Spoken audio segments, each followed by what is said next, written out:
Seigneur, nous te bénissons et nous te rendons grâce pour ce temps. Merci d'être présent au milieu de nous parce que tu déclares dans ta parole que là où 2 ou 3 sont rassemblés, en ton nom, Seigneur, tu es présent au milieu d'eux. À toi soit l'honneur, la gloire, la majesté, toi qui nous fais la grâce de nous rassembler autour de toi aujourd'hui. Seigneur Jésus, tu es le maître de nos vies, tu es le maître, Seigneur, de chacune de nos vies. Et ce soir, nous te prions et te demandons de régner au milieu de nous comme ce maître et ce Seigneur que tu es. Dans la vie, Seigneur, de tes enfants ici rassemblés, que ta gloire, Seigneur, puisse resplendir dans nos vies, que ta parole puisse, Seigneur, féconder nos vies, que tes œuvres, Seigneur, par ton esprit puissent nous visiter, que, Seigneur, les écluses des cieux demeurent ouvertes sur nous ce soir, afin que chacun d'entre nous soit au-delà de nos attentes, bénir et comblé par toi. Toi qui nous as convoqués, toi qui nous as appelés et toi qui as prévu pour nous ce soir tes grâces insoupçonnées. Seigneur Saint-Esprit, je te prie de te sentir libre au milieu de nous ce soir. Libre, Seigneur, d'agir dans nos vies comme bon te semble. Libre de nous parler, Seigneur, en toute liberté. Libre, Seigneur, de toucher chacun d'entre nous nos cœurs en fonction des œuvres que tu veux accomplir dans nos vies. Et libre, Seigneur, de nous permettre ce soir de te rencontrer. Te rencontrer, Seigneur, parce que nous voulons et nous venons chaque vendredi te rencontrer. Ce soir, si nous sommes là, c'est pour toi. C'est pour toi, Seigneur Jésus, que nous sommes là. C'est pour ça que nous t'invitons à davantage nous aider à disposer nos cœurs pour te recevoir, à disposer nos pensées, à disposer, Seigneur, nos vies. Donne-nous d'être à l'écoute de toi, toi qui parles tantôt d'une façon, tantôt d'une autre. Donne-nous, Seigneur, d'ouvrir nos cœurs à ta parole, afin que cette parole, Seigneur, qui est esprit, qui est vie, cette parole qui amène à l'existence les choses qui n'existent pas, cette parole, Seigneur, qui nous libère, qui nous guérit, qui féconde nos vies, puisse véritablement féconder nos vies ce soir. Seigneur, nous te prions de transformer nos vies ce soir afin que nous repartions totalement renouvelés par ta grâce. Oh oui, ta grâce est toujours disponible pour tes enfants et ce soir nous comptons sur ta grâce. Ce soir, je sais que ta grâce est encore disponible pour nous, pour chacun d'entre nous et nous ouvrons nos cœurs, Seigneur, à ta grâce. Oh Saint-Esprit, sois le bienvenu. Sens-toi libre au milieu de nous ce soir et bénis-nous selon ta volonté. Toi qui es Père, Fils et Esprit Saint. Amen. Vous connaissez la routine. Est-ce que quelqu'un peut garder son micro ouvert si possible? Quelqu'un qui n'a pas trop de bruit autour. Okay. Merci Jérémie. Bien-aimés, aujourd'hui, nous abordons un thème très important. Vous le savez, le thème d'aujourd'hui, c'est « Mais vous êtes une race élue ». Avant de rentrer dans le vif du sujet, j'ai envie de nous rappeler quelque chose. Quelle est cette chose? Chaque créature de Dieu a une identité. Et l'identité d'une personne ou l'identité d'une créature correspond à un ensemble d'informations et de caractéristiques qui le définissent, qui définissent donc la créature ou la personne. Par exemple, le nom d'une personne définit une personne. Lorsque tu entends un nom sénégalais, tu sais tout de suite qu'il s'agit d'un Sénégalais. Et tu connais tout de suite, si tu connais la culture sénégalaise, alors tu peux déjà connaître culturellement parlant cette personne d'une certaine façon, en partie, parce que tu sais qu'elle est sénégalaise. De la même façon également, le prénom d'une personne, on dit sur son identité. Et l'exemple par excellence, c'est Jésus. Lorsque l'ange Gabriel va annoncer à Marie la venue de Jésus, il va préciser le nom que portera cet enfant saint qu'est Jésus. Et donc, Jésus qui veut dire Dieu sauve, a été donné parce que l'identité du Christ est une personne qui sauve. Voilà, Jésus sauve et son nom veut dire Dieu sauve. C'est pour ça que depuis toute éternité, Jésus continue de sauver jusqu'à aujourd'hui. Bien-aimés, c'est pour ça que nous aussi, normalement, le nom que nous devons porter ou les noms que nous devons porter ne sont pas des noms qui doivent venir de nulle part. Ce sont des noms normalement qui doivent venir de Dieu. Un enfant ne doit pas porter un nom au hasard, comme on a l'habitude de le faire. Nos parents nous donnent des noms par-ci et par-là, mais en réalité, lorsque un parent est dans l'intimité avec le Seigneur va lui révéler le nom que doivent porter les enfants qu'il lui donne. Et dans ces noms, il y a la destinée de l'enfant. Dans cette destinée, il y a également l'identité de l'enfant, puisque le nom en dit beaucoup sur la personne. Bien-aimés, cela nous permet donc de comprendre que nous avons besoin de savoir qui nous sommes. Parce que celui qui ne sait pas qui il est, celui qui ignore qui il est, celui qui ne connaît pas son identité, malheureusement ouvre la porte à un grand désordre dans sa vie. Un désordre qui sera orchestré par le diable.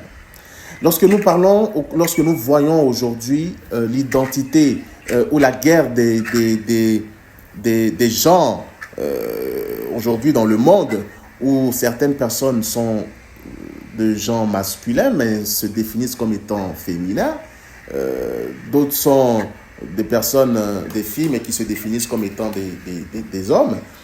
En réalité, le véritable problème est la perte d'identité. Cela nous permet de nous rendre compte qu'il est plus important pour nous de savoir qui nous sommes. Parce que lorsque tu ne sais pas qui tu es, malheureusement, tu te définis de la mauvaise façon. Tu te définis par tes erreurs, tu te définis par tes échecs, tu te définis par les mensonges des hommes ou de Satan, tu te définis également par tout ce qui n'est pas toi et tout ce qui ne te définit pas. Et bien aimé, c'est tellement grave que celui qui se définit de la mauvaise façon ou qui se donne une identité qui n'est pas sienne, malheureusement ne peut pas rentrer, ne peut pas jouir ou plutôt rentrer dans le déploiement de sa personne et de sa grâce. Je vous prends un exemple très simple. Imaginez qu'un aigle se retrouve à être élevé par une poule. Parce que tout petit, cette poule, les œufs se sont mélangés. Alors, lorsque l'aigle l'œuf va éclore, mais l'aigle va se considérer comme étant une poule.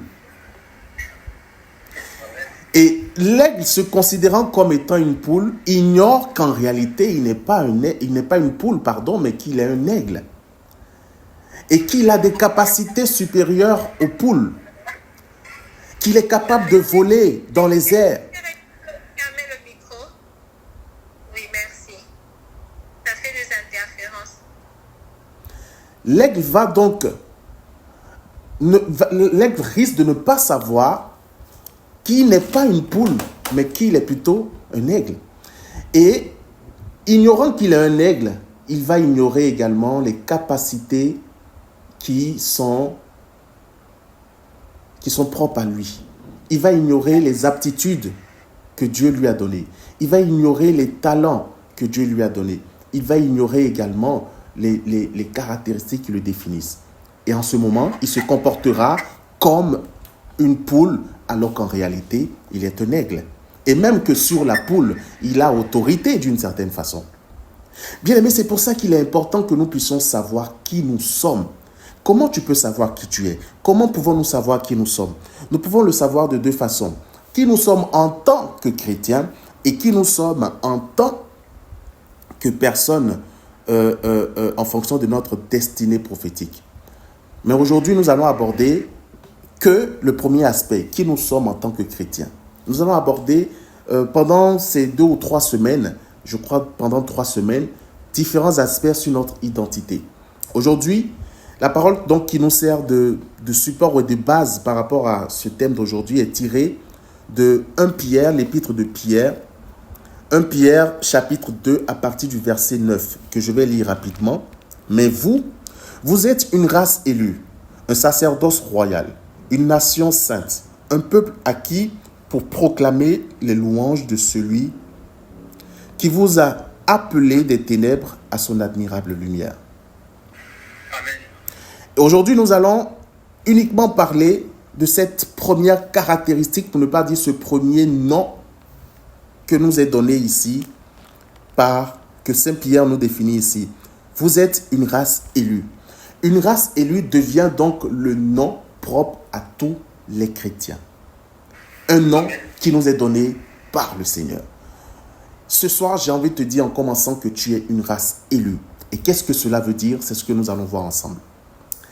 Pour creuser et pour développer, je vais surfer dans un premier temps sur l'élection à la façon humaine. D'accord. L'élection d'un point de vue humain. Je vais aborder 4 points ici qui vont nous permettre de détailler comment ça se passe d'un point de vue humain, une élection. Alors, lorsqu'il s'agit d'élire une personne ou un groupe de personnes, ici, dans l'élection, lorsque un peuple décide d'élire un président, le peuple donne pouvoir au président qui sera élu de gouverner, de diriger le peuple. Donc, il y a un pouvoir qui est donné à celui qui est élu. Un pouvoir qui est donné à celui qui est élu, mais en même temps, il y a également une responsabilité qui est donnée à celui qui est élu. Et c'est le peuple qui va donc donner ce pouvoir, c'est le peuple qui va donc donner ce pouvoir à celui qu'il décide d'élire. Deuxième point, c'est le peuple qui vote pour élire les personnes concernées ou la personne concernée. Ce n'est pas l'inverse, c'est le peuple qui décide et qui choisit. Troisième point, le vote est fait en discernant la personne. Lorsque tu as le choix entre 4 présidents, tu prends le temps d'analyser chaque président, son programme, sa personnalité, s'il est une personne de bonne moralité ou pas, etc., etc. Donc, tu prends le temps de discerner la personne du mieux que tu peux avec les informations que tu as et c'est sur cette base que tu fais un choix. 4e point, cette élection est pour un mandat bien précis, donc déterminé. À présent, revenons à l'élection divine, c'est ce qui nous intéresse ce soir. Premier point. Bien-aimé, dans l'élection divine, ce n'est pas un peuple qui... Dans l'élection divine, ce n'est pas un peuple qui choisit son président. Dans l'élection divine, ce n'est pas un peuple humain. Mais dans l'élection divine, c'est Dieu qui fait le choix de ses élus. C'est Dieu qui fait le choix de ses élus. C'est Dieu lui-même qui choisit celui qu'il veut par cette élection divine. Bien-aimé, lorsqu'on parle d'élection divine, ça veut dire que Dieu s'est assis dans son royaume et tous les habitants de son royaume et il a décidé celui qui devait être choisi. Il a décidé parmi toute une multitude de nations ceux-là qui doivent constituer son peuple à lui. Amen. Bien-aimé, le Dieu qui t'a élu est un Dieu qui est au-dessus de toute création. Cela fait de cette élection divine une élection qui s'inscrit dans le surnaturel, c'est-à-dire dans la dimension de Dieu. Je répète, lorsque Dieu te choisit toi, en tant que personne appartenant à son peuple,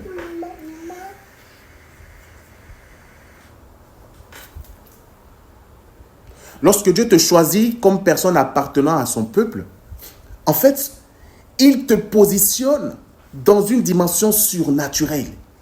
Et pour mieux expliquer ce que je suis en train de dire là, je vais te prendre un exemple. En d'autres termes, ça veut simplement dire que le président de la République de ton pays ou du pays dans lequel tu te trouves n'est pas plus important que toi. Amen. Le président de la République de ton pays ou dans le pays dans lequel tu te trouves n'est pas plus important que toi. Parce que lui, son élection est dans une dimension humaine. Mais toi, ton élection est dans une dimension surnaturelle, donc divine. Et laisse-moi te dire, parce que nous allons le voir dans la suite, mais je dévance la suite. L'élection du président va se faire pendant un temps spécifique, mais toi, ton élection, il est éternel. Bien-aimé, est-ce que tu commences à te rendre compte que celui que tu es et que Dieu a choisi est une personne qui, en réalité, a plus même de valeur que ceux que toi-même tu considères sur la terre. Mais le problème, c'est que lorsque tu te regardes, tu te dénigres. Lorsque tu te regardes, tu n'as pas conscience de qui tu es. Lorsque tu te vois, tu regardes beaucoup plus tes misères, tu regardes beaucoup plus tes échecs, tu regardes beaucoup plus tes erreurs, ton passé, tu regardes beaucoup plus ta situation actuelle, ton incapacité ou tes incapacités. Et quand tu regardes les autres et que tu compares ta vie, tu te dis, waouh, eux au moins ils sont arrivés. Mais tu n'as pas encore compris, bien-aimé. Tu n'as pas compris qu'en réalité, tu as plus de valeur que ces personnes que tu vois et que tu admires. Parce que toi, ce n'est pas un homme qui t'a élu. Toi, c'est Dieu qui s'est assis, qui t'a choisi. Bien-aimé, ça fait toute la différence. C'est pour ça qu'il est important que tu comprennes une chose. Jésus disait à ses disciples, une fois,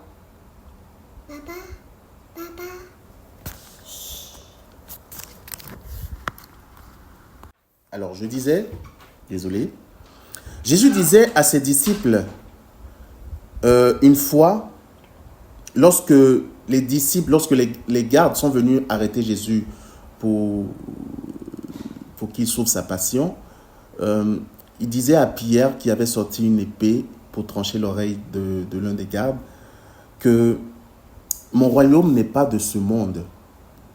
Si mon royaume était de ce monde, en réalité, il m'aurait fallu simplement demander à mon Père de mettre à ma disposition des myriades d'anges qui combattraient pour moi. Bien-aimé, Jésus, vrai Dieu et vrai homme, spécifie que son royaume n'est pas de ce monde.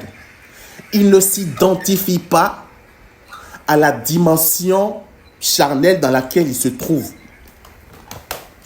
Il ne s'identifie pas à la dimension charnelle dans laquelle il se trouve, mais il s'identifie à la dimension divine à laquelle il appartient. Et même dans sa façon de réfléchir et de raisonner, il ne réfléchit pas comme les gens de ce monde parce qu'il n'est pas de ce monde. Il réfléchit comme les gens du royaume céleste parce que c'est de là-bas qu'il vient. Et quand il parle, il dit toujours, je suis dans le monde, mais je ne suis pas de ce monde. Bien-aimé, est-ce que tu remarques déjà que dans la mentalité du Christ, il fait la part des choses entre le monde dans lequel il vit et le monde auquel il appartient. Si tu n'as pas l'habitude d'avoir cette réflexion, de faire la part des choses ainsi, bien-aimé, tu fais erreur. Parce que tu t'identifies en ce moment à ta condition humaine. Tu te définis en ce moment par ta condition humaine. Oui, tu es un homme, mais tu es citoyen du ciel. Tu es le peuple de Dieu et tu as été élu par Dieu. Si donc tu es élu par Dieu et que tu fais partie de ce peuple qu'il a élu lui-même, ça veut dire que tu es dans ce monde comme Jésus, mais tu n'es pas de ce monde. Ta façon de réfléchir ne doit pas être calquée sur la façon de réfléchir du monde actuel ou de comment ça se passe dans ce monde. Tu dois avoir une réflexion divine. Tu dois avoir une réflexion qui fonctionne dans le surnaturel. Tu dois avoir une réflexion qui s'appuie sur ce royaume auquel tu appartiens, qui est le royaume de Dieu. Ce qui fait que tu n'arrives pas encore à attirer la gloire de Dieu comme il le faut dans ta vie, c'est parce que tu te définis trop comme les gens de ce monde. Comme si tu étais un peuple ordinaire. Mais bien aimé, tu n'es pas un peuple ordinaire. Tu es un peuple qui appartient au Dieu vivant, le seul, le véritable, l'admirable, l'unique, celui qui a tout créé par sa parole, l'alpha et l'oméga. C'est à lui que tu appartiens et c'est lui qui t'a choisi. Bien aimé, c'est ça ton identité. Tu appartiens, tu es un peuple élu. la race élue de Dieu. Arrêtons, bien-aimés, je vous en supplie, arrêtons de réfléchir comme des païens. Arrêtons de réfléchir comme des personnes qui n'appartiennent pas à Jésus. Arrêtons de penser comme les personnes qui n'appartiennent pas à Jésus. Arrêtons d'agir comme des personnes qui n'appartiennent pas à Jésus. Et grandissons dans la foi et dans l'identité qui est la nôtre. Bien-aimé, si tu as pour habitude de réfléchir ou comme un humain lambda, malheureusement, tu attireras vers toi tout ce qui est naturel. Mais si tu réfléchis comme un citoyen du ciel, élu par Dieu, tu attireras vers toi tout ce qui est surnaturel. Commence à changer ta façon de réfléchir, commence à changer ta mentalité et commence à changer également ta façon de prier. Parfois, tu fais des prières, tu veux que Dieu exauce certaines prières, mais c'est juste que la disposition dans laquelle tu te mets quand tu pries est une disposition trop naturelle, parce que tu n'es pas calqué sur le surnaturel. Tu ne comprends pas que toi, tu es un peuple élu. Quand tu te regardes et que toi-même tu pries, tu te vois comme une personne lambda, comme une personne ordinaire qui demande quelque chose à Dieu, alors qu'en réalité, Dieu t'a élu parmi des peuples. Et bien aimé, si tu comprends cela, tu comprendras que tu n'es pas une personne ordinaire. Tu n'es pas une personne ordinaire, tu es une personne extraordinaire. Et donc, tu ne peux pas te comporter comme une personne ordinaire. Donnez-moi un instant. Comme je le disais, si tu te comportes comme une personne ordinaire, malheureusement, tu attireras vers toi que des choses ordinaires. Mais il faut que tu commences à changer ta mentalité. Que tu arrêtes de te voir toi-même comme une personne ordinaire. Que tu comprennes que tel que apprends à te revoir, à te regarder et à te voir tel que Dieu te voit lui-même. Bien-aimé, commence à intégrer parfaitement qui tu es selon le dessein de Dieu, ton identité en lui. Parce que si tu ignores ton identité, tu seras comme un aigle qui croit qu'il est un poulet alors qu'en réalité il est un aigle. Malheureusement, le poulet finit dans la marmite et dans le ventre du voisin. Si tu te considères comme un poulet alors que tu es un aigle, tu risques de te retrouver dans la marmite comme le poulet parce que c'est sa destinée. Alors que ta destinée, c'est de voler haut. Ta destinée, c'est que tu es un prédateur.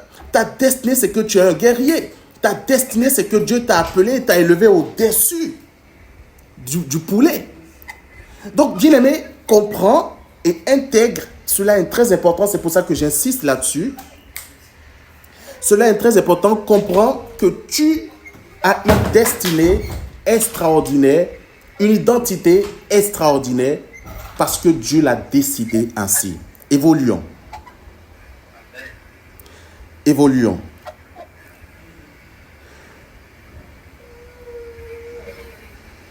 Lorsqu'on parle donc d'identité, ou lorsqu'on parle d'un peuple élu, il s'agit également pour nous ici de comprendre que Dieu, en nous choisissant parmi des nations, nous a donné un pouvoir, un mandat et une mission.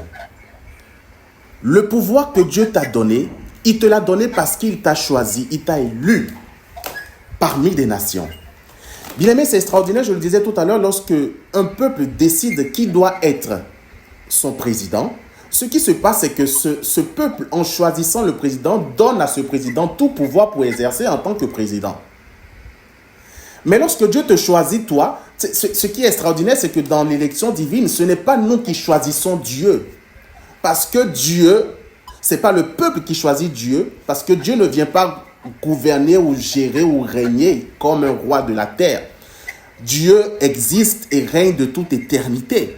Avant que toi et moi nous n'existions, Dieu existait déjà et existe depuis et existera pour toujours. Donc en réalité, c'est Dieu qui nous choisit, qui choisit son peuple.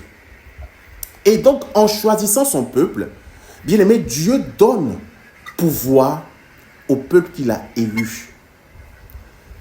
Quand on parle d'élection dans le monde, bien aimé, ce n'est pas dans toutes les circonstances qu'on parle d'élection. Pour un président, on parle d'élection. Pour un député, par exemple, on parle d'élection. Mais pour un ministre, on ne parle pas d'élection. Donc, quand on parle d'élection, ça veut déjà dire que la tâche ou la responsabilité qu'on donne ou qu'on veut confier à cette personne est d'une grande importance. C'est pour ça qu'il faut bien s'accorder pour faire un choix. Mais quand Dieu décide de nous élire, nous, comme son peuple, ça veut également dire que cette considération qu'il a pour nous est d'une grande importance. Alléluia. Et que finalement, dans cette élection, il nous communique, il nous donne un pouvoir, un mandat et une mission. C'est pour ça que Jésus disait, parlant du pouvoir, à tous ceux qui l'ont reçu. Il a donné, qui l'ont accepté comme Seigneur et Sauveur. Il a donné le pouvoir de devenir enfant de Dieu. Parce que devenir enfant de Dieu nécessite qu'on te donne un pouvoir, que Dieu te donne un pouvoir. Ne deviens pas enfant de Dieu qui veut, mais deviens enfant de Dieu qui est choisi, qui est élu par Dieu.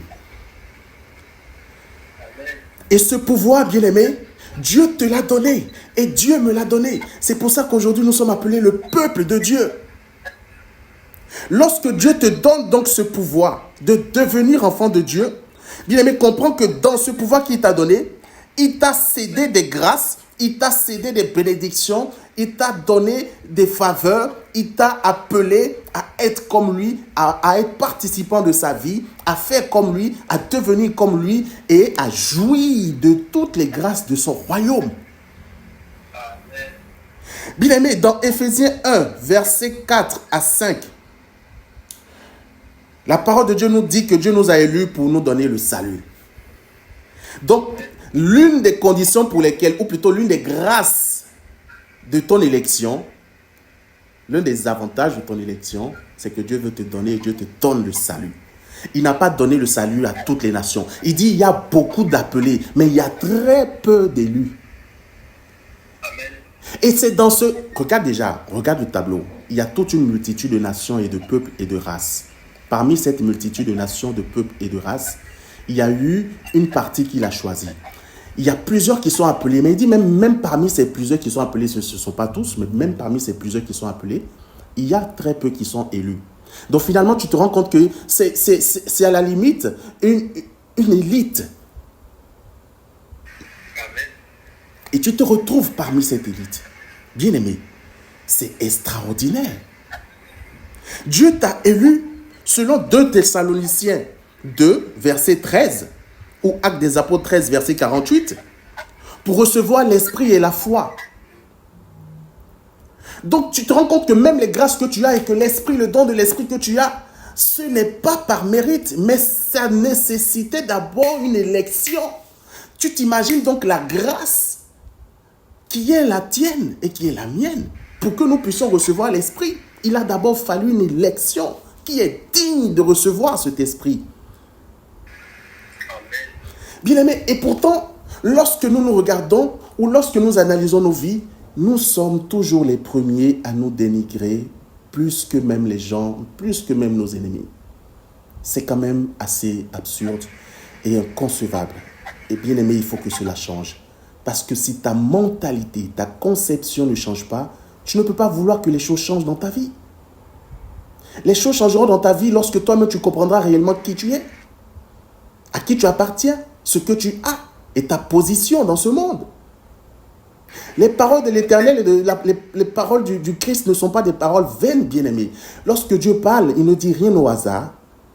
Il ne parle pas pour parler. Il parle et tout ce qu'il dit a un sens, un but et une raison bien précise.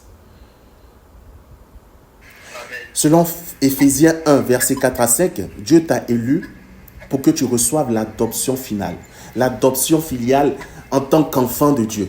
Donc ton élection n'est pas seulement pour être un peuple de Dieu, mais ton élection est pour être un enfant, également pour que tu sois un enfant de Dieu. Et lorsque tu deviens enfant et non que peuple seulement, tu deviens héritier de Dieu et co-héritier du Christ. Donc tu deviens héritier également de la vie de Dieu et de toutes les grâces qui lui appartiennent. Mais est-ce que tu es n'importe qui? On parle du royaume céleste. Est-ce que tu es n'importe qui? Comment toi-même tu vis? Bien aimé, excusez-moi, quand je marche, vous aurez peut-être l'impression que je me prends. Mais quand moi je marche et dans ma tête, ça résonne. Tu es enfant de Dieu, tu es élu de Dieu, tu es prophète, tu es prêtre, tu es roi, tu as été choisi par Dieu et Dieu t'a appelé à de grandes choses. Tu n'es pas n'importe qui. Je suis un citoyen du ciel. Quand je marche comme Jésus qui me dit, je me dis en moi-même, au-dedans de moi-même, je suis dans ce monde, mais je ne suis pas de ce monde. Là où je passe parce que, et j'apporte la lumière parce que je suis sel et lumière du monde. Et là où je passe, la lumière de Dieu doit régner. Donc tu vois que les dispositions dans lesquelles je suis sont des dispositions déjà favorables pour que ce que moi-même je pense dans ma tête s'accomplisse dans ma vie et autour de moi. Amen. Mais toi, tes dispositions ne sont pas les mêmes. Donc la grâce ne descend pas comme elle doit descendre. Bien-aimé, il faut que cela change. Dieu t'a élu, selon Éphésiens 2, verset 10, pour que tu pratiques les bonnes œuvres pour lesquelles il t'a appelé et pour lesquelles il t'a établi avant la fondation des temps. Et ces bonnes œuvres, bien-aimés, regarde, ces bonnes œuvres sont multiples. Je vais en citer deux. Une que tu peux considérer, peut-être que tu ne considères pas comme étant une bonne œuvre. Comme par exemple, pardonner à ton frère. Pardonner à ton frère est une bonne œuvre. Dieu t'a appelé à pratiquer les bonnes œuvres qui sont les siennes. Comme pardonner, comme il te pardonne. Donc tu vois que même pardonner n'est pas donné à tout le monde. Pour pardonner, il faut être appelé. Il faut avoir reçu la grâce et le pouvoir de pouvoir pardonner. Parce que pardonner est un don au-dessus de tout don. Bien aimé, c'est extraordinaire. Et Dieu t'a appelé également à de bonnes œuvres comme lesquelles? Comme également la charité. Mais comme également des œuvres que Jésus lui-même a accomplies qui sont des œuvres de puissance et de miracle. Et donc les œuvres auxquelles Dieu t'appelle sont multiples et de tout genre, mais qui sont des œuvres qu'on ne voit et qu'on ne peut contempler qu'en Dieu, qu'en Christ seul. Si tu fais les œuvres de Dieu, bien-aimé, si Dieu te donne de faire ces œuvres, c'est parce qu'il te considère comme étant lui, comme étant comme lui. Et bien-aimé, ça change absolument tout. Parce que nous sommes tous créatures de Dieu, mais nous ne sommes pas tous enfants de Dieu. Comprendre qui peut comprendre. Dans Romains 8, versets 29 à 30, Dieu t'a choisi pour devenir conforme à Christ. Aïe, aïe, aïe. Bien-aimé, ça me parle. Et je parle à quelqu'un prophétiquement. Dieu t'a appelé à devenir conforme à Christ. C'est-à-dire que tu sois l'image de Jésus sur cette terre. Que tu sois comme ton maître, bien-aimé, c'est ça. Je parle à quelqu'un prophétiquement. Je parle à quelqu'un. Le Seigneur parle à quelqu'un prophétiquement. Dieu t'a appelé à être l'image du Christ. Tel que tu vois le Christ, tel que tu contemples le Christ, ce que tu sais de Jésus, Dieu t'a appelé à être pareillement comme lui, photocopie conforme. C'est-à-dire quand on t'a vu, on a vu Jésus. Amen. Toi, tu as envie de ressembler à je ne sais qui. Alors que Dieu t'appelle à lui ressembler à lui et à lui seul. Qui est au-dessus de Dieu? Bien aimé, c'est qui est au-dessus de Dieu? Là où tes parents veulent que toi tu sois comme, je ne sais pas, la cousine qui a réussi, comme le frère qui a acheté la voiture, comme le médecin qui n'ont pas pu être dans leur vie, mais, et te mettre tout un ensemble de pressions derrière. Bien aimé, toi, si tu n'es pas dans la lucidité et dans le discernement, tu passeras à côté. Tu passeras à côté. Bien aimé, que ton esprit s'ouvre ce soir et que la vérité qui est proclamée ce soir s'imprègne dans ta vie pour porter les fruits que Dieu veut que tu portes au nom de Jésus. Amen. Dans le mandat que Dieu nous donne, il y a la puissance de Dieu pour devenir ce que Dieu veut faire de toi. Et il y a la puissance de Dieu pour que tu vives de la vie de Dieu dans sa plénitude. Le mandat fait référence à la puissance qui accompagne le pouvoir qui t'a été donné pour que tu puisses exercer. Et dans ce mandat, bien aimé, il y a tout un ensemble de choses. En fait, dans ce mandat, il y a Dieu lui-même qui est derrière pour accomplir ce qu'il veut que tu accomplisses et pour te faire devenir ce qu'il veut que tu deviennes. C'est pas pour rien que lorsque Dieu choisit, une parenthèse que j'ouvre pour pouvoir expliquer cette partie, c'est pas pour rien que lorsque Dieu choisit ses serviteurs, bien aimé, il a dit quoi aux disciples? Il a dit, dans l'un des évangiles, je paraphrase, que Dieu étant avec eux, confirmant la parole proclamée par des signes, miracles et prodiges. En fait, Dieu est derrière ses serviteurs pour qu'à chaque parole proclamée en son nom, que lui-même mette tout en mouvement pour que ce qui a été proclamé en son nom arrive. Donc tu vois que le serviteur de Dieu, lorsqu'il parle, il ne parle pas simplement pour lui. Il ne parle même pas pour lui. Il parle au nom de Dieu. Et Dieu est en train d'agir pour accomplir ce qu'il est en train de dire en son nom, puisque ce n'est pas lui-même qui s'est envoyé, mais c'est Dieu qui l'a envoyé. C'est pour ça que Dieu accomplit toujours sa parole lorsque, en son nom, nous parlons et que derrière, il y a des témoignages. Mais c'est pour nous montrer en fait que derrière le mandat, Dieu ne t'abandonne pas. Dans le pouvoir qu'il te donne, le mandat qu'il te donne et la mission qu'il te donne, Dieu ne t'abandonne pas. Il est celui qui veille, qui fait en sorte que ce qu'il veut, qui doit s'accomplir dans ta vie s'accomplisse. Il est celui qui dispose, qui met en place les puzzles pour que tu puisses rentrer dans ce qu'il a dit dans laquelle tu dois rentrer. Il est celui qui met en œuvre toutes choses pour que justement sa volonté parfaite s'accomplisse. Bien aimé, c'est extraordinaire parce que finalement, la seule chose que nous devons faire dans l'histoire, c'est de le suivre fidèlement et d'être dans l'obéissance. C'est tout. Accepter déjà et épouser cette volonté parfaite du Seigneur en notre endroit et donc le suivre fidèlement et dans l'obéissance. Troisième point, Dieu nous a choisis parmi une multitude de peuples, nations et de races. Comme je le disais tantôt, beaucoup d'appelés, mais très peu de lus. Ce qui veut dire, bien aimé, que tu ne t'es pas retrouvé parmi la race du peuple de Dieu, des élus de Dieu, par hasard. Ça veut dire qu'en fait que Dieu a discerné chacun d'entre nous. Il nous a pesé dans une balance. Est-ce que lui fait le poids? Est-ce qu'elle fait le poids? Peut-être que non. Peut-être lui non. Peut-être lui si.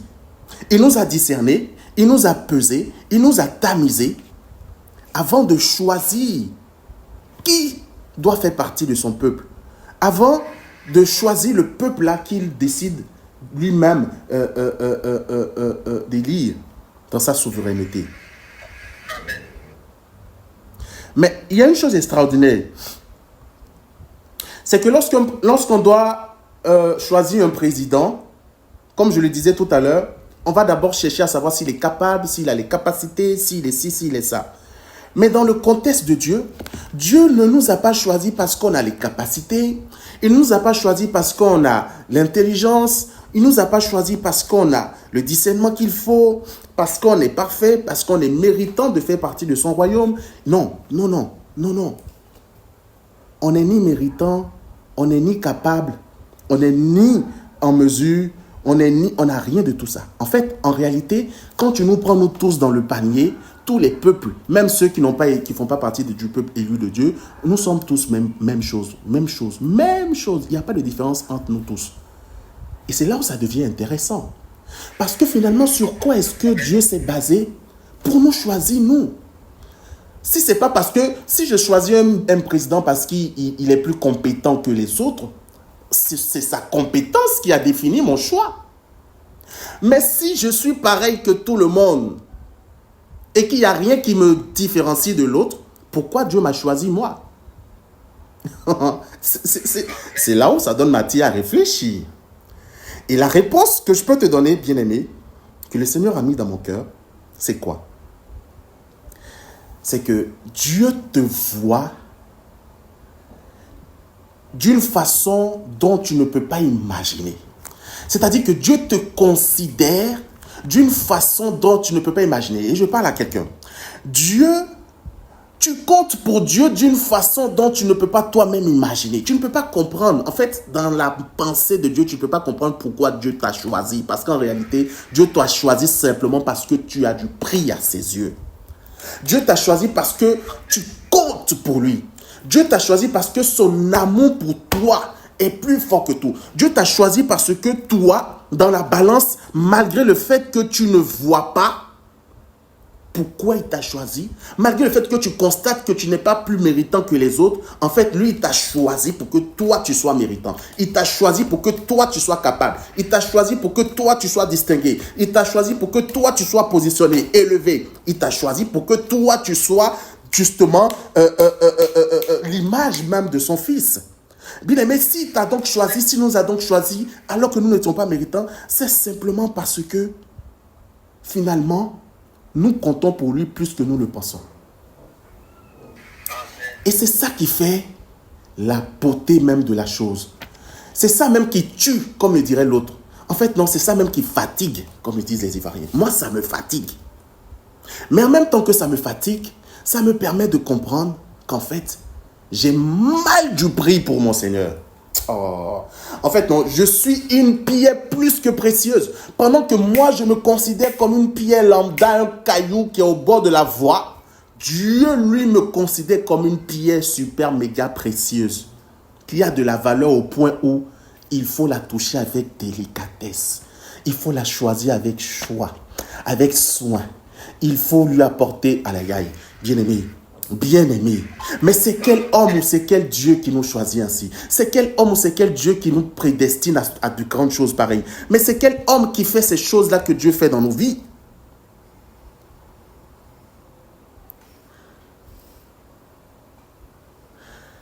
Et c'est là où nous devons comprendre une chose.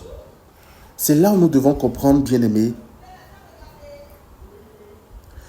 que l'importance que tu as pour Dieu est une importance qu'aucun homme ne peut éprouver pour toi.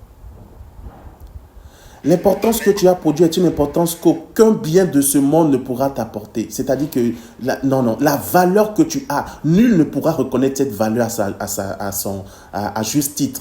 Nul ne pourra reconnaître cette valeur que tu as. Dieu seul connaît cette valeur. Dieu seul connaît cette valeur. C'est pour ça qu'il t'a choisi. Le piège dans l'histoire, bien-aimé, le piège dans l'histoire serait qu'il te choisisse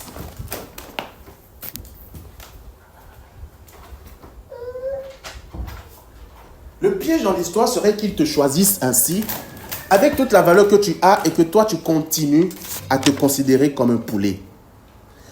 Et bien aimé, c'est là où ça sera, j'ai envie de dire, dramatique.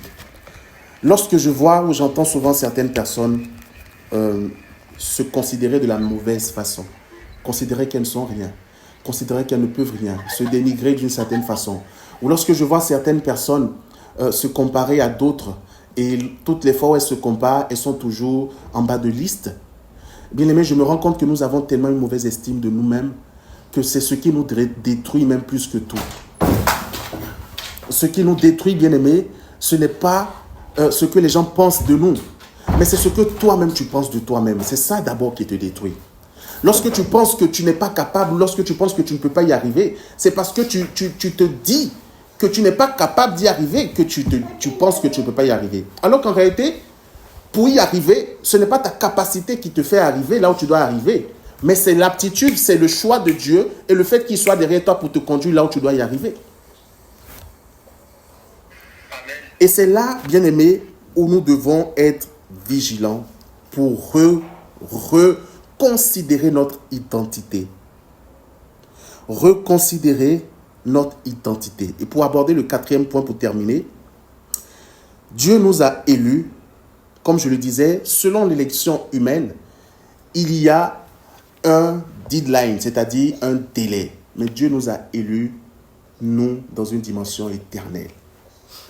C'est pour l'éternité que nous avons été élus. Nous ne sommes pas peuple de Dieu, élus de Dieu pour un temps précis. Mais nous sommes peuple de Dieu pour l'éternité. Donc toutes les bénédictions, toutes les grâces, toutes les faveurs rattachées à cette élection divine, bien-aimée, est pour l'éternité et pour toujours. Et lorsque tu ajoutes éternité à tout ce que nous avons défini, ou plutôt développé en ce moment, bien aimé, ça change toute la donne. Et ça donne une autre dimension à ce que nous sommes en train de dire. Ça donne une dimension plus élevée à ce que nous sommes en train de dire. Et cela te permet de comprendre encore plus, je l'espère, que tu n'es véritablement pas n'importe qui. Amen. Bien aimé, dans ta vie de misère, dans ta vie de pauvreté, dans ta vie de difficulté, de lamentation, de pleurs, retiens une chose. Dieu t'a choisi dans cette vie-là pour que ta vie soit et devienne dorénavant une vie glorieuse et éternelle. C'est pour ça que je vais terminer en te disant ceci. Ce soir, ma seule prière, c'est pas que Dieu te donne des paroles de connaissance, mais ma seule prière, c'est que ta mentalité puisse changer ce soir. Ma seule prière, c'est qu'au plus profond de toi, ta façon de réfléchir change aujourd'hui. Que tu arrêtes de te considérer comme un lambda, comme une personne ordinaire, comme une personne moins que rien, que tu arrêtes de te dénigrer, mais que tu épouses désormais l'image que Dieu a de toi, c'est-à-dire l'importance que tu as pour lui, le prix, la valeur aussi grande que tu as à ses yeux, pour laquelle il t'a choisi, une valeur que tu ne peux pas comprendre. Tu n'as même pas besoin de comprendre. Tu as simplement besoin de constater, d'accepter, d'épouser, d'acclamer, de remercier, de rendre grâce et de rentrer là-dedans. Amen. Je l'ai dit tout à l'heure, je le redis pour finir. Parfois, nous avons du mal à voir la grâce de Dieu se déployer dans nos vies, simplement parce que nous sommes dans la mauvaise disposition. Notre mentalité est tellement souillée par le mensonge des hommes et le mensonge de Satan. Parce que, bien aimé, même les gens qui nous entourent vont parfois de façon inconsciente être des instruments du malin à côté de nous et nous amener à développer cette mauvaise mentalité de nous, sur nous-mêmes. Je vous en supplie, bien-aimés, faites attention à ce qui sort de vos bouches lorsqu'il s'agit de parler des autres et faites attention à ce qui sort de vos bouches quand il s'agit de parler de vous-même. Faites très attention, parce que ce qui sort de ta bouche te concernant te conditionne. Si tu te considères comme un moins que rien, alors lorsque tu pries dans la présence de Dieu, que tu demandes quelque chose au Seigneur, excuse-moi, ce ne sont pas les moins que rien qui obtiennent les choses glorieuses en Dieu. Mais ce sont justement ceux-là même qui devant Dieu ont un prix et qui ont été choisis, élus par Dieu. C'est-à-dire qui ont de la valeur, qui ont du prix pour le Seigneur. Et d'ailleurs, le Seigneur le dit dans une de ses paroles. Tu es la prunelle de mes yeux. Tu es la prunelle de mes yeux. Si donc tu es la prunelle des yeux de l'Éternel, pourquoi donc vas-tu te considérer toi-même comme une personne ordinaire? Quand tu commences à considérer, à comprendre que tu es un citoyen du ciel, quand tu commences à intégrer que tu appartiens au royaume de Dieu, que Dieu t'a choisi. Donc en fait, et c'est ce que nous allons voir dans la suite, le vendredi prochain, c'est la suite, c'est que tu es un sacerdoce royal. Pour développer pour dévancer le vendredi prochain, sacerdoce royal, ça veut dire qu'en réalité, quand Dieu t'a élu, il t'a élu en tant que roi et en tant que reine. Comme lui, il est roi des rois, toi aussi tu es roi et tu règnes avec le roi des rois. Tu es reine et tu règnes avec le roi des rois. Et aussi juste que le règne de Dieu n'a pas de fin, aussi vrai également ton règne n'aura pas de fin. Donc tu vois que ton importance est beaucoup plus grande que l'importance même du président de ton pays. Sois dans la dimension réelle de ton identité. Amen.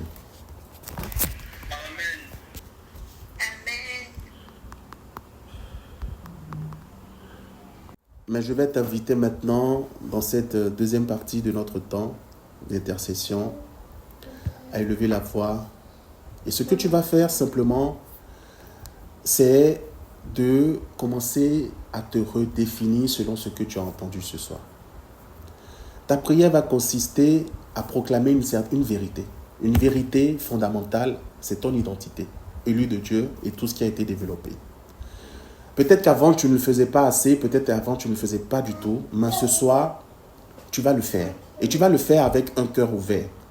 Et je vais te dire ce qui va se passer prophétiquement. Pendant que tu seras en train de le faire avec un cœur ouvert, tu vas comme rentrer, te repositionner à ta place. En te repositionnant à ta place, il y a un débordement de la grâce qui sera déployé sur ta vie. Bien-aimé, parce que ce que tu vas proclamer ce soir, que tu as entendu et que tu sais, et qui ne vient pas de moi, mais qui vient de la parole de Dieu, est vérité absolue. Et si elle est vérité absolue, et qu'elle est conforme à la volonté parfaite de Dieu, puisque c'est lui-même qui le dit, alors sache une chose, c'est que ta vie repositionnée dans cette vérité, sous cette vérité, va maintenant libérer l'effusion de la grâce dans ta vie.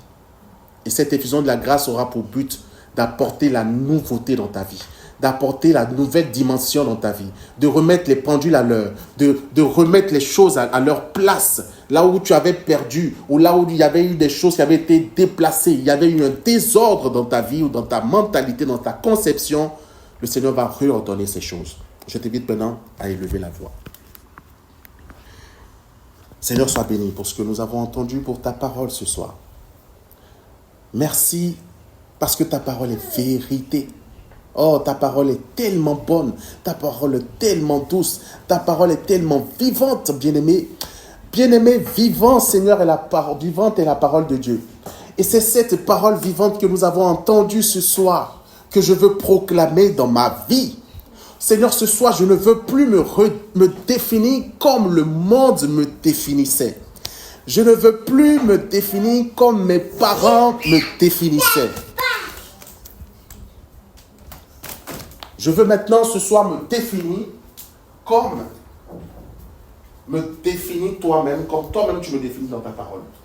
Bien-aimé, ce soir, ce qui compte, ce n'est ni ce que tes parents t'ont dit, ce n'est ni la façon dont ils te définissent, ce n'est ni la façon dont tes amis te définissent, ni la façon dont tes contacts te définissent, ni la façon dont le monde te définit.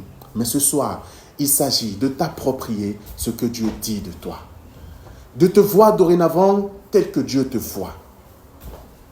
Alors déclare-le avec foi, avec assurance. Déclare que tu es élu de Dieu. Déclare que le Seigneur a décidé dans sa souveraineté de te choisir parmi des races, parmi des nations, parmi des peuples. Aïe, aïe, aïe. Et de faire de toi un citoyen du ciel, la race élue de Dieu. Et de quel Dieu parlons-nous? Du Dieu Tout-Puissant, de l'Alpha et de l'Oméga. Aujourd'hui, par cette élection divine, tu es appelé enfant de Dieu. Et tu es héritier, héritière du royaume céleste. Tu es héritier, héritière de la vie divine. Tu es héritier, héritière de la gloire de Dieu. Tu es héritier, héritière de la faveur de Dieu. Tu es héritier, héritière des bénédictions divines. Tu es héritier et héritière des grâces aussi nombreuses et aussi riches que Dieu possède et Dieu déverse sur nous. Bien-aimé, dans cette dimension, rien ne peut te résister. Dans cette dimension, il n'y a pas de barrière ou d'obstacle. Dans cette dimension, il n'y a pas d'échec pour toi. L'échec ne fait pas partie du vocabulaire d'un enfant de Dieu. Bien-aimé, la stagnation ne fait pas partie du vocabulaire d'un enfant de Dieu. La mort ne fait pas partie du vocabulaire d'un enfant de Dieu. Car avec lui, c'est la vie et la vie en abondance, et la vie en abondance, et la vie en abondance. Et ce soir, je prie dans le nom de Jésus. Pendant que tu déclares ces choses de là où tu te trouves, pendant que tu proclames et que tu redéfinis, je prie maintenant que l'univers tout entier maintenant soit témoin de ce qui sort de ta bouche. Je prie que le ciel et la terre soient témoins de ce qui sort de ta bouche. Je prie maintenant que les anges, les archanges et toute la cour céleste soient témoins de ce qui sort de ta bouche. Je prie maintenant que Satan lui-même soit témoin de ce qui sort de ta bouche.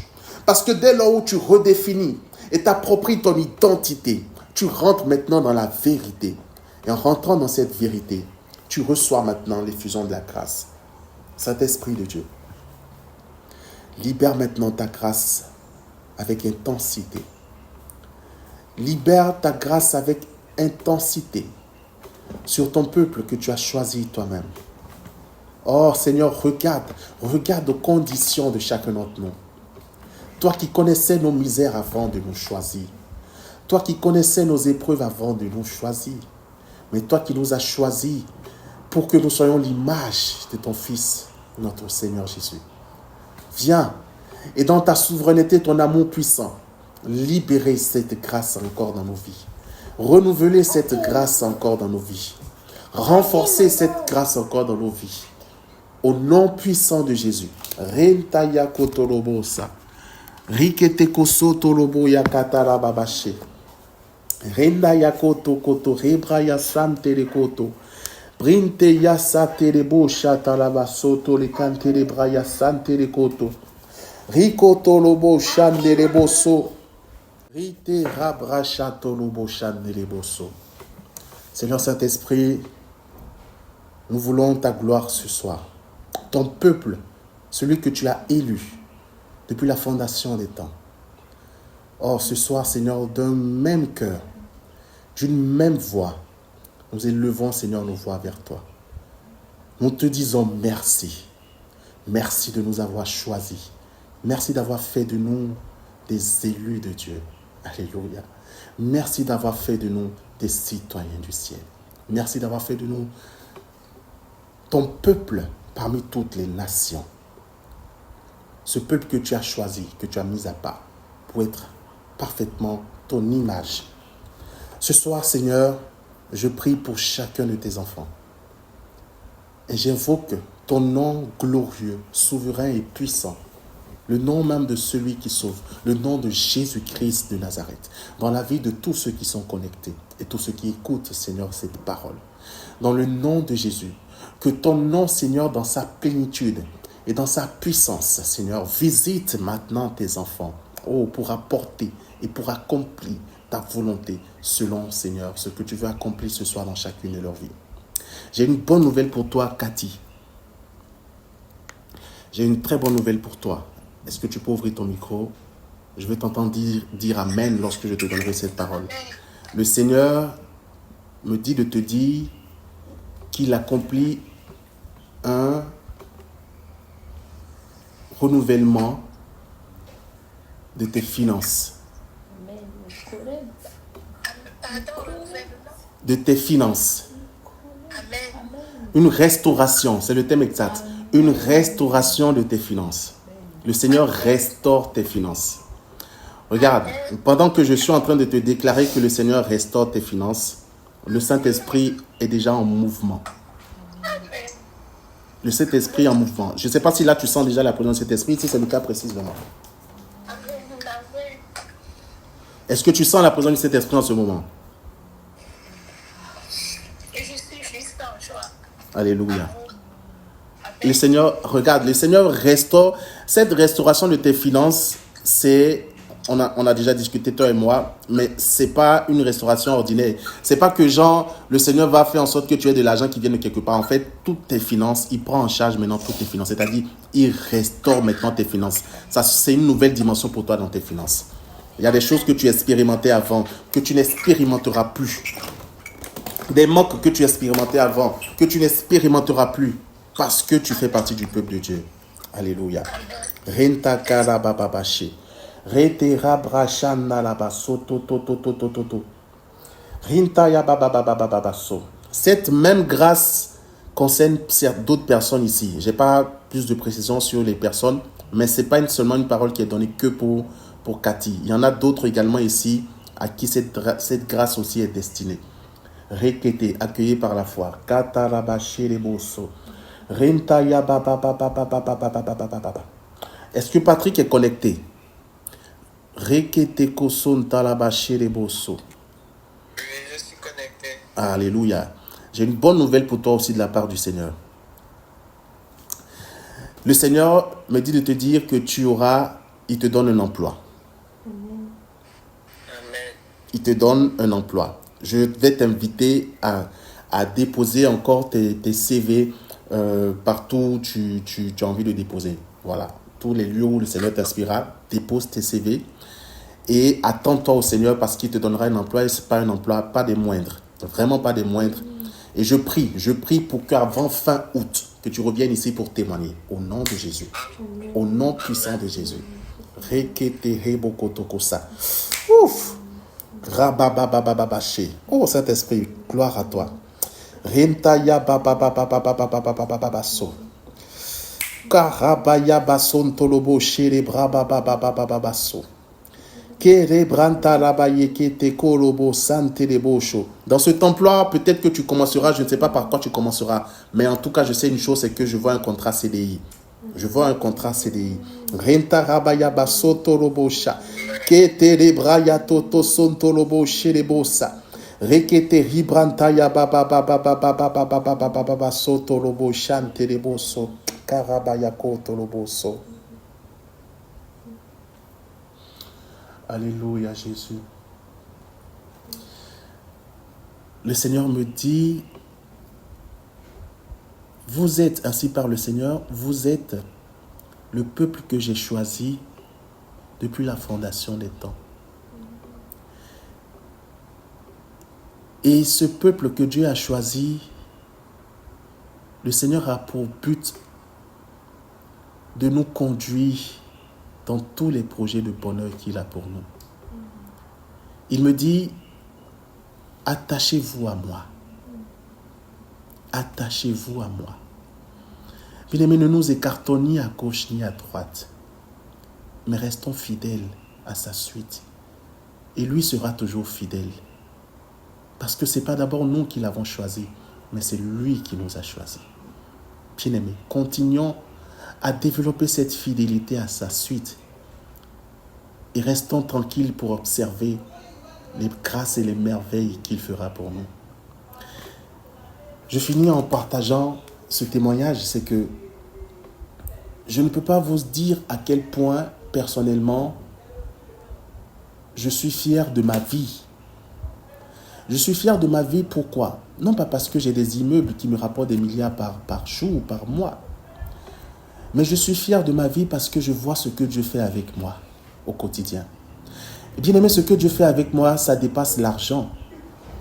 Des vies qui sont gagnées, des vies qui sont sauvées, des personnes qui sont guéries, des gens qui sont délivrés, d'autres qui étaient perdus qui retrouvent leur chemin, d'autres qui étaient bien-aimés. Ça n'a pas de prix. Il n'y a aucun prix qui peut, aucun sou, aucun argent qui peut égaler ça. Ce sont des œuvres éternelles.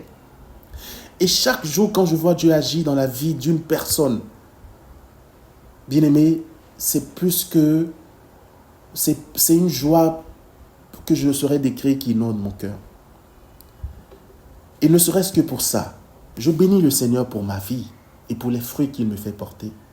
Mais le comble de tout, c'est que je sais que ça, ce ne sont que des gouttes d'eau face à tout ce qu'il a prévu pour moi. Ce ne sont que des gouttes d'eau face à la globalité, la plénitude de ce qu'il a prévu pour moi. Je ne suis en train de voir que des prémices de ce qu'il a prévu pour moi. Et si je suis déjà émerveillé, je n'ose pas imaginer l'état dans lequel je serai lorsque tout ça sera accompli. Et bien aimé, pour chacun d'entre nous, Dieu a établi ses plans merveilleux pour nous, mais tellement merveilleux que si l'on pouvait les voir, on aurait du mal même à croire. Demeurons attachés au Christ, demeurons attachés au Seigneur. Continuons de payer le prix lorsque cela s'impose à nous dans notre marche à sa suite. Relevons-nous lorsque nous tombons. Oui, il y aura des hauts et il y aura des bas, mais quand il arrivera les moments de bas, soyons toujours prompts à se soutenir mutuellement et à nous relever. Ne restons pas à terre, car Dieu nous a appelés à être un peuple debout. Un peuple debout. Un peuple debout. Que le nom du Seigneur soit béni dans vos vies. Que sa grâce soit déployée encore dans vos vies. Que les miracles se multiplient dans vos vies. Que les faveurs de l'Éternel s'amplifient dans vos vies. Je prie dans le nom de Jésus. Alors, est-ce qu'il y a des personnes ici qui ont des soucis de santé? Si oui, lève la main. Ok. Vous allez faire une chose. Le dimanche prochain, à la messe, vous allez communier en étant... Avant de communier, vous allez faire, si vous avez écouté mon témoignage, il y aura des miracles eucharistiques. Il y aura des miracles eucharistiques. Vous allez, avant de communier, faire cette prière. Je ne vous demande pas de demander au Seigneur de vous guérir. Non, non, non, non, non, non, non. Vous allez remercier le Seigneur avant de communier et communier en état de grâce. Trouvez le moyen de vous confesser. Vous allez remercier le Seigneur pour la grâce de la guérison qu'il va vous accorder par rapport au malaise ou à la maladie dont vous souffrez. Vous allez le remercier avec foi parce que vous vous apprêtez à communier à son corps et à son sang. Ensuite, vous allez prendre le corps du Christ. Vous allez vous asseoir, vous agenouiller selon votre convenance. Vous allez prier et rendre grâce à Dieu. Vous rendez grâce pour cette guérison. Et quand vous finissez votre prière, vous célébrez le Seigneur comme vous ne l'avez jamais célébré. Et allez faire les examens ou écoutez votre corps et vous reviendrez témoigner. Bien-aimé, il y aura des miracles eucharistiques. Dieu va guérir des personnes par son corps et son sang. Ce ne sont pas des choses seulement pour les autres. Si moi j'ai pu expérimenter, moi qui ne suis pas méritant comme toi, ben alors là, toi également, tu l'expérimenteras. Alléluia. Ce que je vous dis est prophétique parce que c'est le Seigneur qui me le met dans mon cœur. C'est pour ça que je vous en parle. Tarabaya sendere kotolo bo shantere boko satere bababa. Brinteri kotolo santa ya bababa bababa. Rokoto soto robo shantere bo yakataraba sonto ribrakata yakere boso branta yakete kito robosa.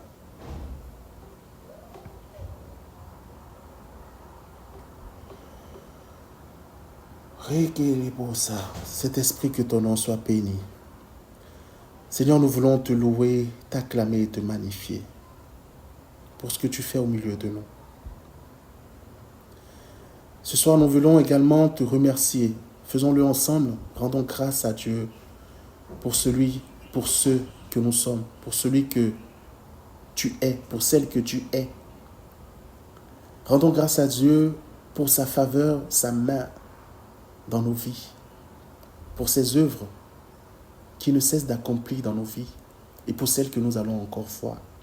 Rendons-lui grâce pour ce temps, pour ce que nous avons entendu, pour ce qu'il a semé, déposé dans nos cœurs ce soir, qui va nécessairement et certainement porter ses fruits. Rendons-lui grâce pour nos vies, pour notre identité. Seigneur, que ton nom soit béni, que ton nom soit élevé et magnifié. Nous voulons te dire merci. Merci Seigneur pour toutes ces grâces. Merci pour ce peuple élu auquel j'appartiens, ce peuple de Dieu, ton peuple Seigneur, le Dieu vivant, le seul et l'unique. Oh oui, Seigneur, à partir d'aujourd'hui, je marcherai avec assurance. Oui, même dans la vallée de l'ombre de la mort, je marcherai avec assurance. Même lorsque tout semblera sombre, je marcherai avec assurance, parce que ta lumière sur ma vie resplendira à tout jamais. Seigneur, que ton nom soit béni, toi qui es Père, toi qui es Fils et toi qui es Esprit Saint. C'est dans le nom puissant de Jésus que nous avons ainsi prié et nous scellons toutes ces grâces dans le sang de l'agneau immolé. Nous disons Amen, Amen, Amen.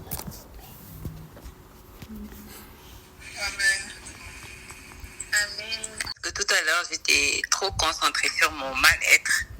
C'est pour ça que j'ai oublié de vous parler de ce que j'ai vécu il y a 2 semaines, tout au moins 1 mois.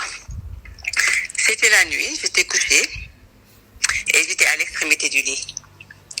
Je me suis retournée tout d'un coup vers ma droite et j'ai vu sur le mur, je me suis dit que c'est Jésus. J'ai vu un visage et il avait la couronne.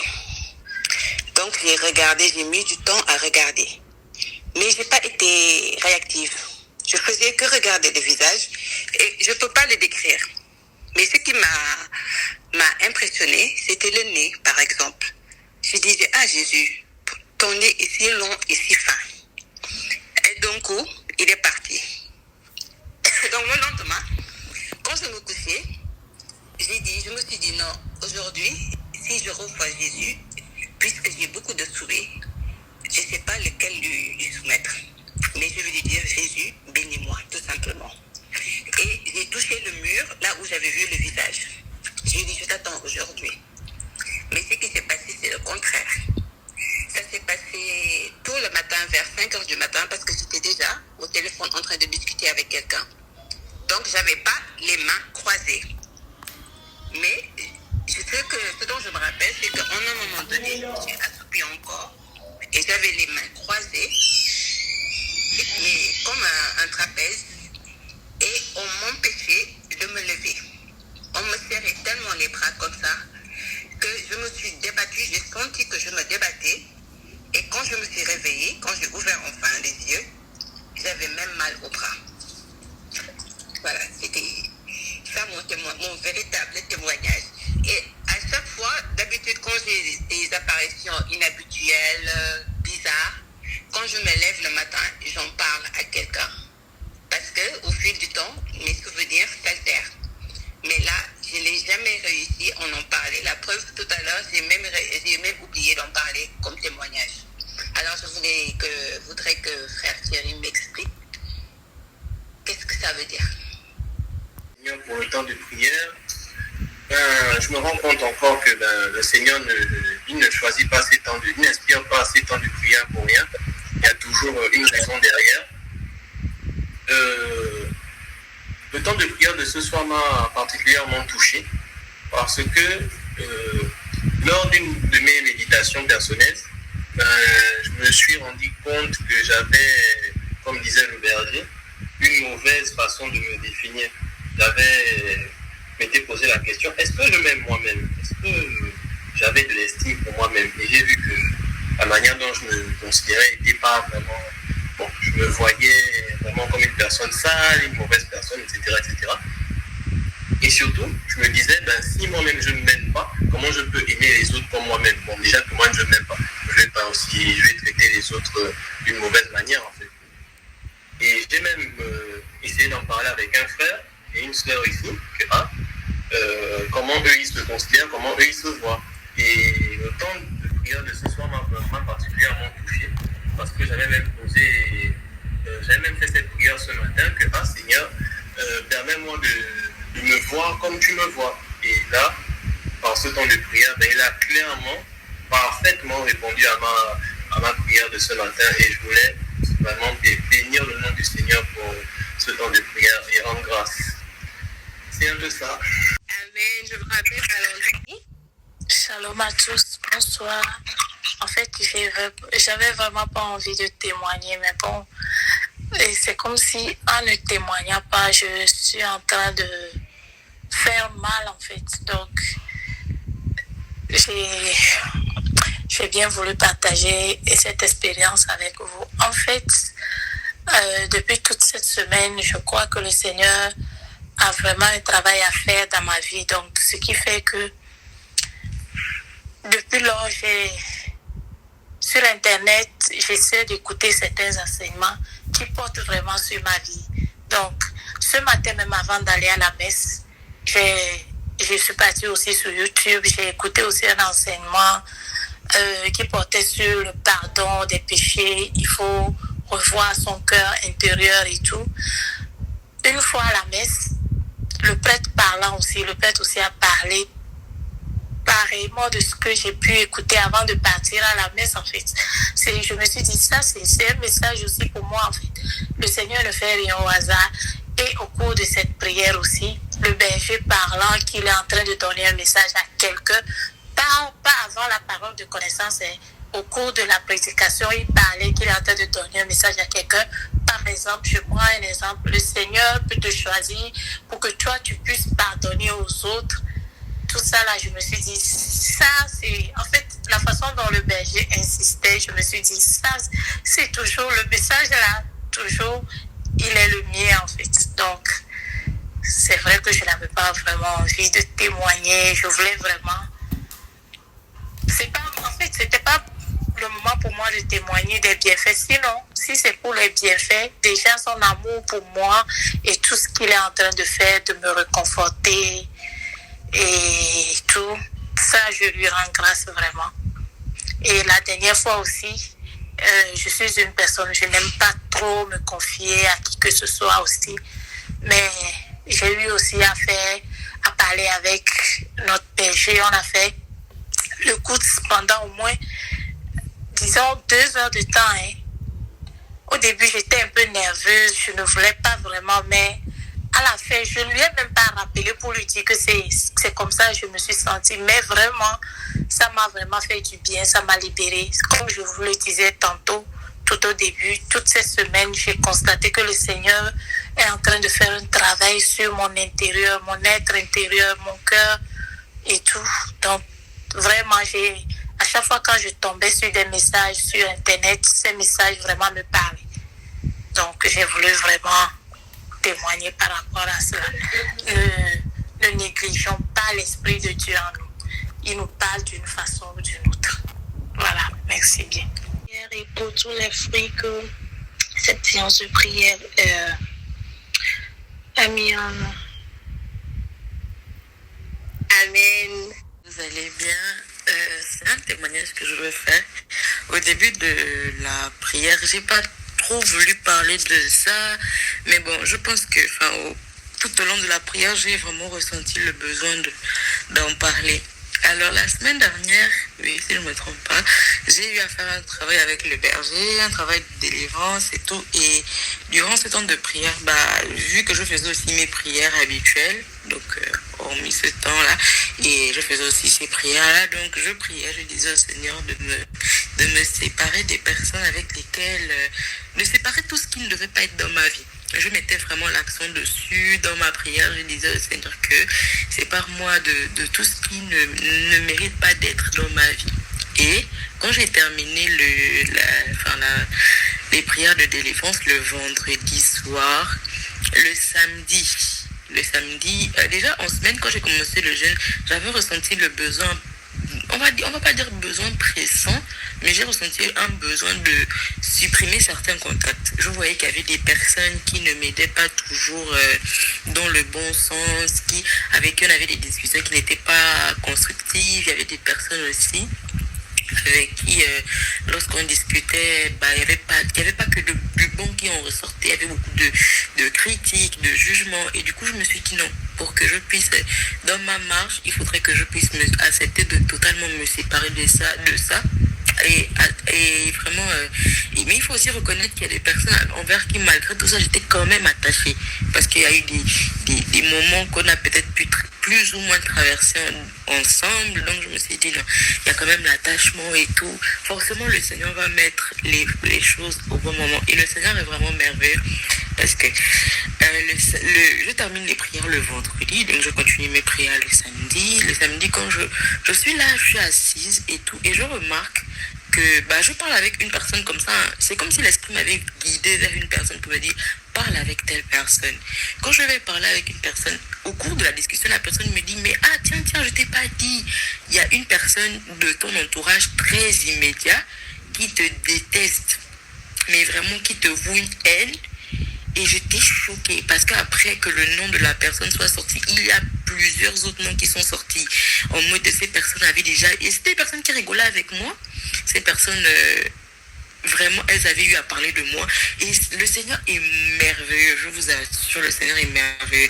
Parce que la personne qui est venue me parler, elle aussi, elle me critiquait. Elle disait vraiment des choses vraiment... Des fois, qui n'avait même ni tête ni queue. Mais c'est vraiment comme si c'était la personne qu'on avait sacrifiée. Parce qu'elle voulait demander de me montrer les messages. Et elle m'a montré les messages qui impliquaient des messages à elle-même. Où elle disait des trucs vraiment limites. Elle disait des trucs méchants sur moi. En mode qu'elle aille s'occuper de son enfant. Qu'elle n'embête pas les gens. Vraiment des aspects de ma vie. Genre ma vie. Les gens, ils en parlent.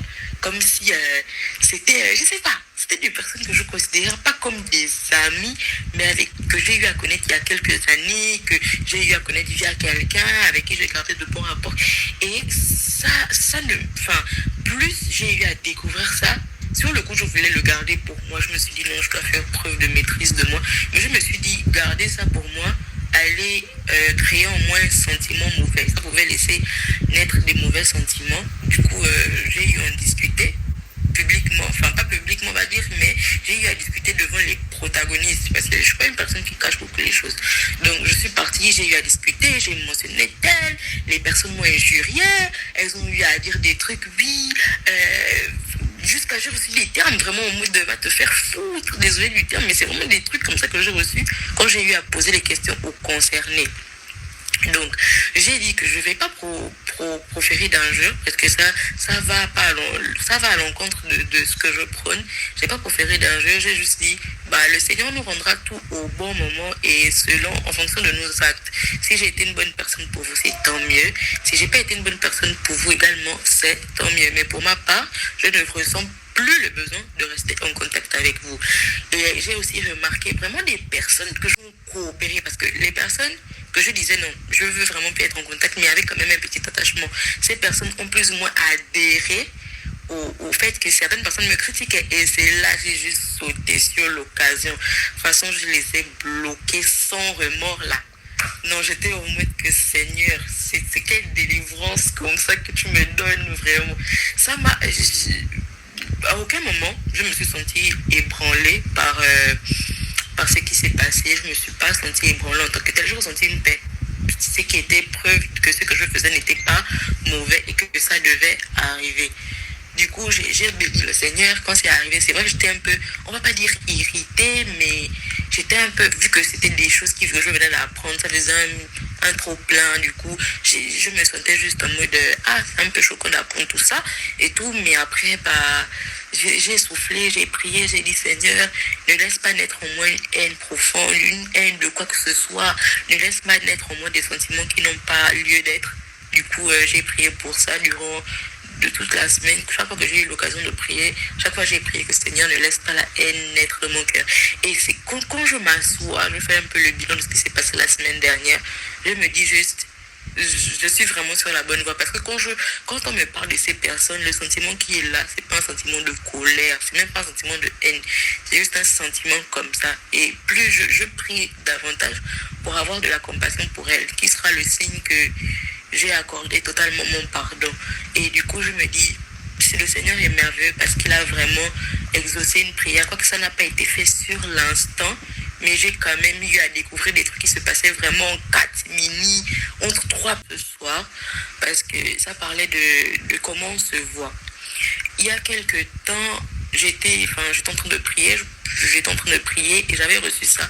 Le Saint-Esprit m'avait dit que quand on va vers Dieu, quand on devient enfant de Dieu, ce n'est pas d'abord par notre propre force ou notre propre désir qu'on devient enfant de Dieu. C'est parce que Dieu d'abord nous a choisis.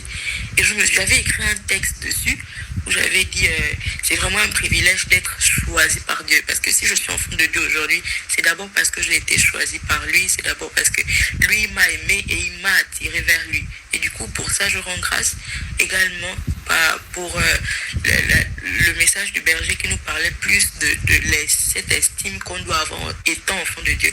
Je rends grâce également parce que c'est un message qui m'est revenu plusieurs fois. Parce que quand j'ai redonné ma vie à Christ, j'avais aucune estime personnelle, vraiment aucune estime personnelle. Je me voyais vraiment comme une personne sans importance, je me voyais comme une personne lambda. Je me voyais vraiment au bas de l'échelle, et plus le temps est passé, plus le Seigneur lui-même m'a rappelé que je suis choisi par lui, je suis aimé par lui, et ce message est encore la confirmation que voilà, nous sommes choisis par Dieu et nous sommes aimés par lui. Donc c'est ça, ce témoignage. C'est vrai que c'était long.